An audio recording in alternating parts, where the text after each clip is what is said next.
this greedy method is the straightforward approach or design technique wherein we'll apply that to a wide variety of problems. And in this case, most of the problems will have n inputs, and we need to obtain a subset that will satisfy some constraints. That means that some constraint will also be given. Not only a problem with n inputs, there will be some constraints also given. So we need to find a subset that will satisfy some constraint. And you can have number of subsets which satisfy the constraint. So any subset that satisfies these constraints is called a feasible solution.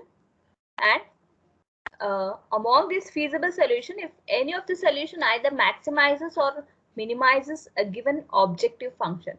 For every function we'll have some objective. That is, maybe we have to find the highest profit, or maybe we have to find the shortest path. Isn't it? That's objective. For a function, for example, for a function, we may have to find the shortest path between any source and destination. So there we are shortest, there we are minimizing. Maximum, if we have to select the items in such a way that you have to get maximum profit. So that is maximization problem. So we need to find a feasible solution that will either maximize or minimize a given objective function.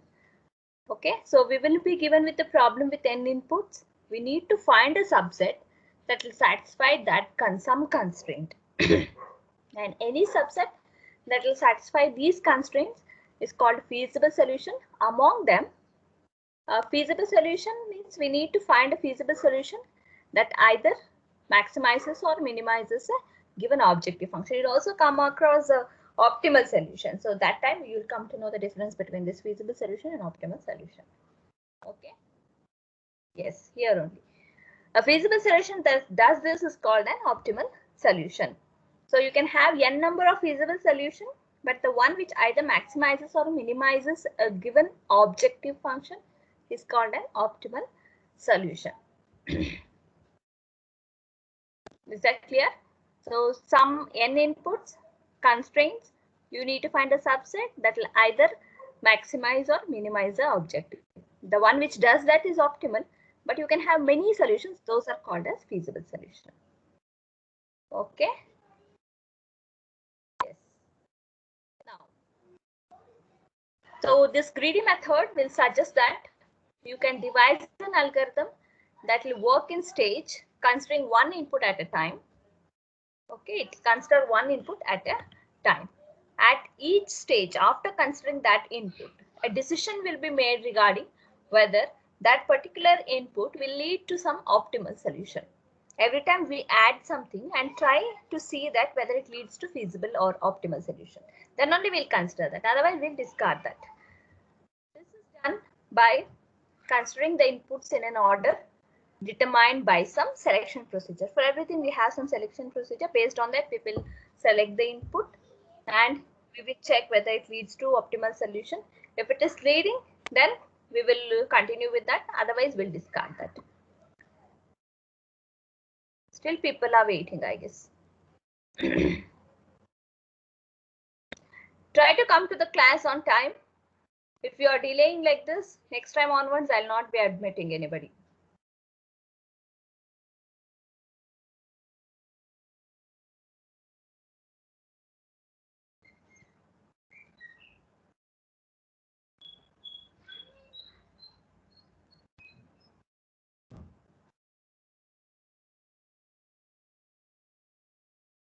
And if we'll have n inputs, isn't it? We are trying to find a subset.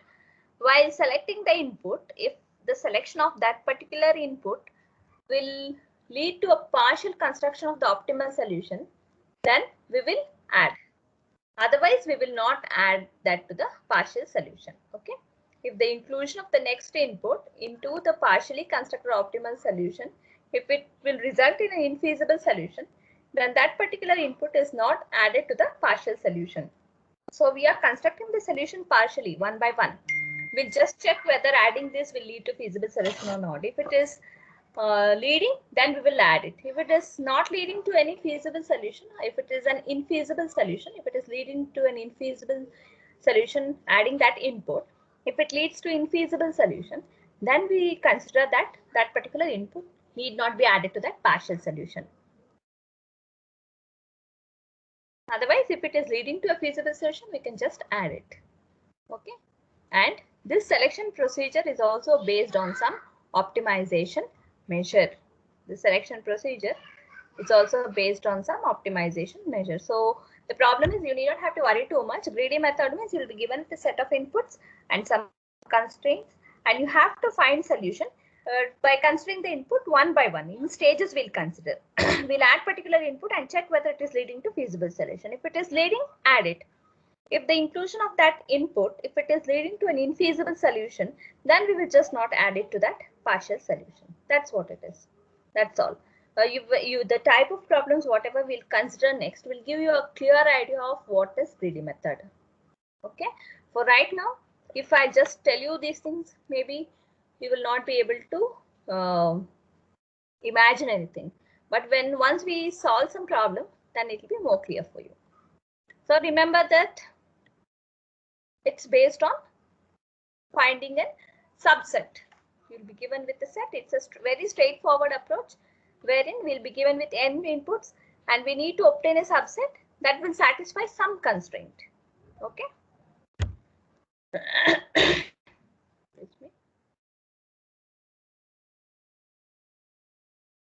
Yes, these are just some examples. If at all, if some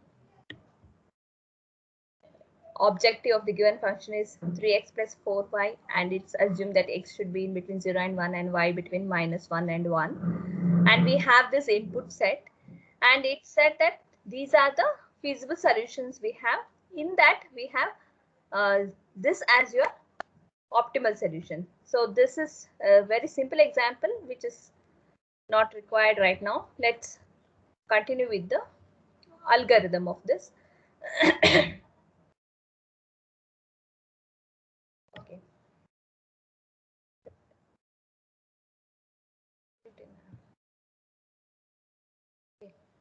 We will have an array which contains n inputs. We are trying to find a solution.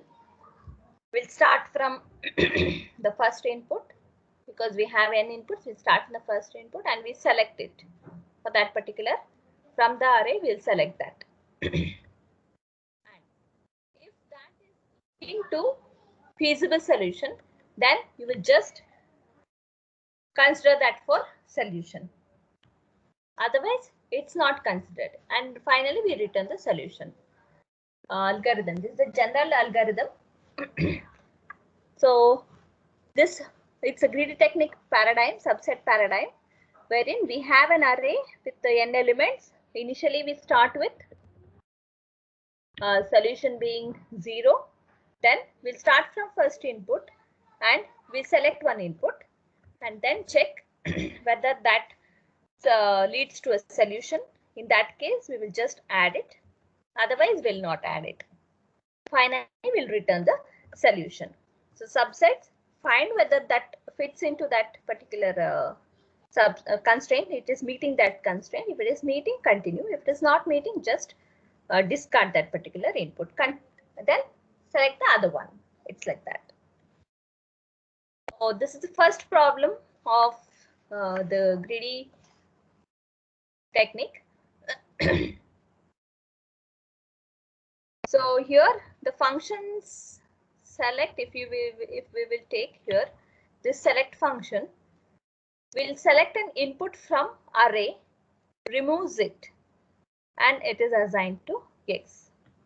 And this feasible is a function, Boolean valued function, which will determine whether this x can be included into the solution vector, whether this particular x, whatever you have selected from the array, whether it can be included to the solution. And this union will combine x with the solution and update the objective function. If it is true, then it is a part of the solution. Otherwise, it will just move on to the next input in the for loop. Okay. So What happens here is this is an ordering paradigm. In this method, in the greedy method, in this method means we are discussing greedy method. So in this method, we can make decision by considering the inputs in some order. And each decision will be made using an optimization criteria, and that will be computed using the already made decisions. We have already made some decisions. So we will, each decision is based on this optimization criteria, which will be computed using decisions which are already made. So we have to take care of decisions which are already made and go to select the next input. Fine. So coin change problem is one of the common problem, which is the common problem which is solved by using a greedy technique. So what is that? We'll just have a look at it. Coin change problem.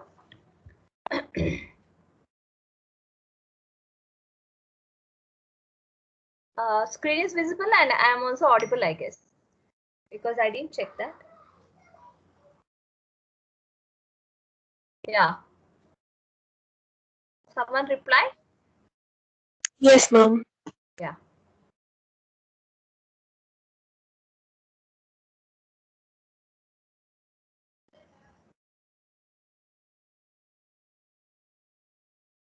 Okay.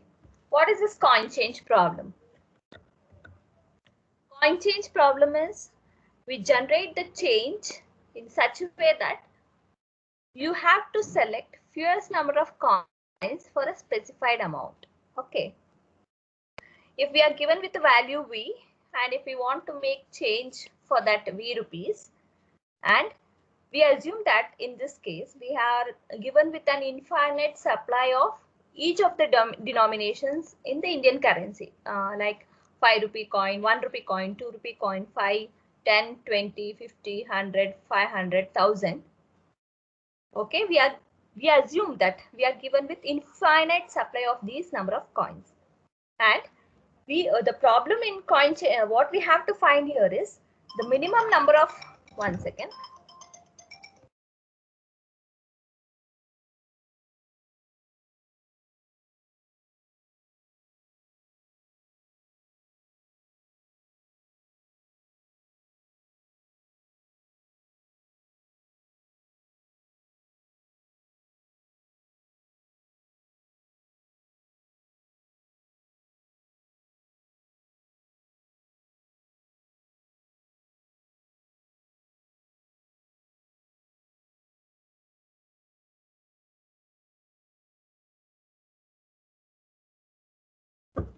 Sorry.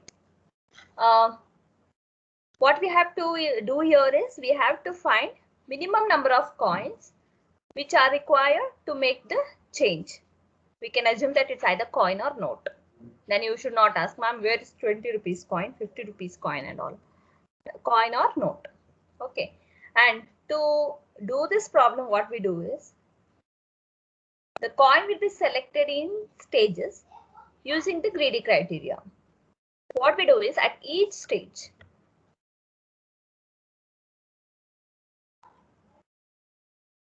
okay, we are given with the value and we assume that there is infinite supply of denomination, and we have to find what is the minimum number of coins needed to make the change.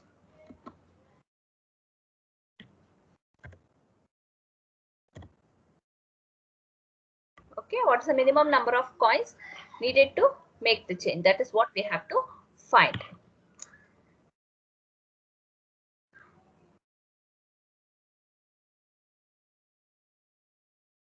Number of coins which are needed, and these coins will be selected by using greedy criteria. At each stage we should start increasing the total number of change, and which will be constructed by as much as possible. Like at each stage we'll just increase the total amount. Like if we have found change for 10 rupees, we will just see, even if they are not, she is not paid the fees, then also she's trying to get total number of coins constructed by as much as possible. And let's take up this problem. I just use the whiteboard that so that it will be easy for you to understand. I'll just explain that problem using whiteboard. Okay. So what are we discussing? We are discussing the coin change problem.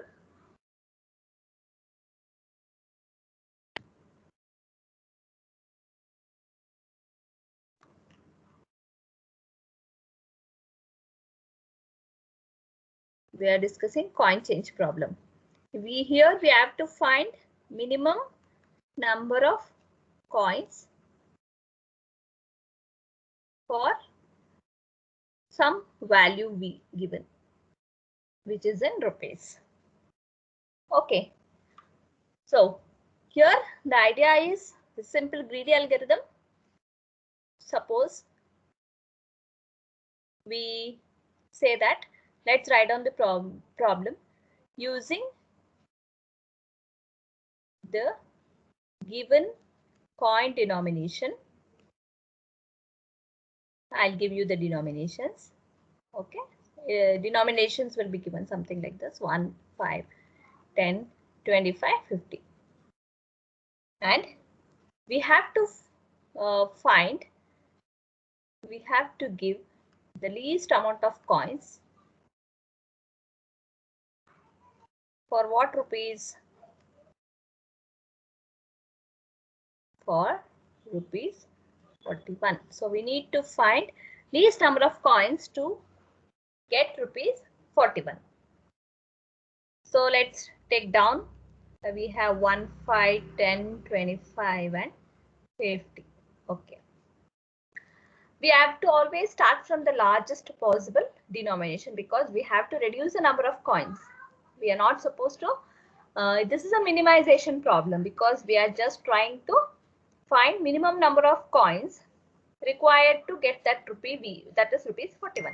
So let's start with the highest denomination. We cannot take 50. Highest denomination is 50 here.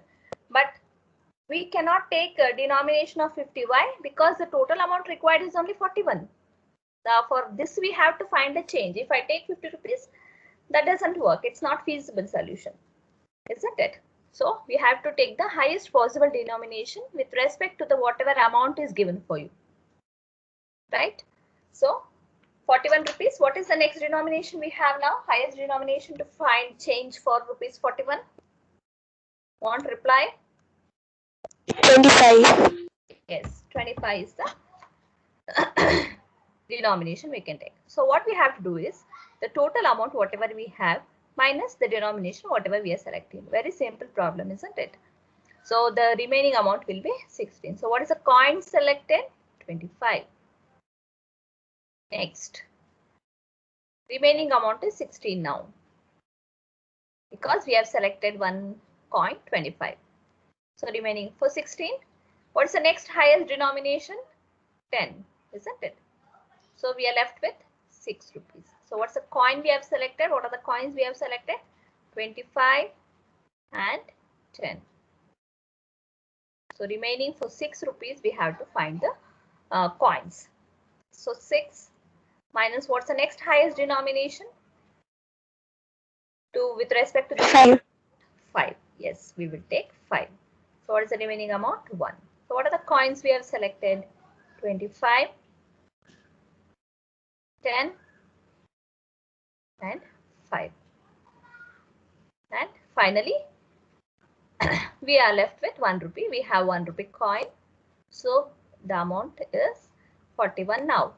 In that we have 25 rupee coin, 1 10 rupee coin, 1 5 rupee coin and 1 rupee coin. These are the minimum number of coins which are required to find for rupees 41. For rupees 41, these are the minimum number of coins. Okay.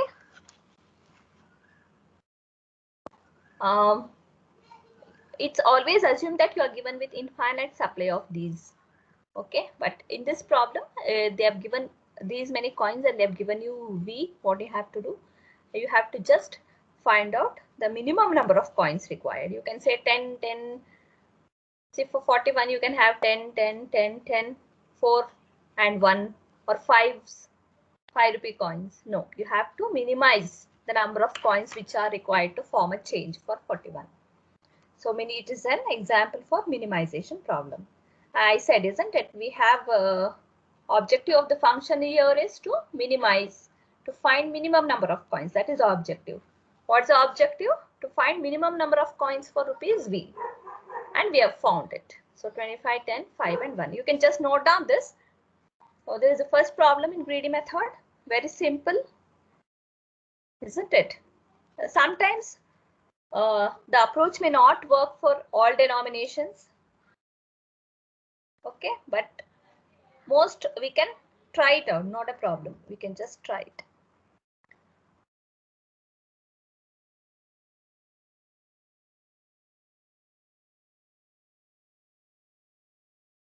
Because if we take up a problem like this, suppose we have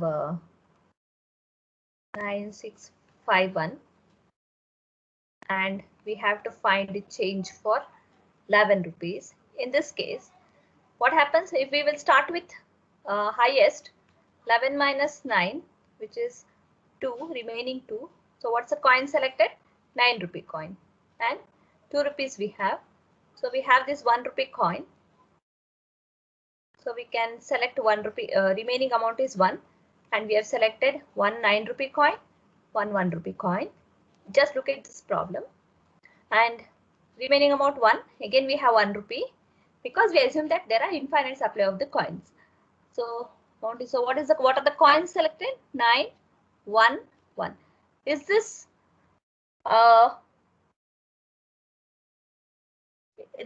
working fine for the problem, this approach? Because see here, we can have minimum number of coins by selecting 6 and 5, isn't it? Do you agree with me? So 6 and 5, minimum number of coins, 2 coins only, and it amounts to 11 rupees. But here we are having 911, 3 coins amounting to again 11 rupees. So sometimes this approach will not work for all types of denominations.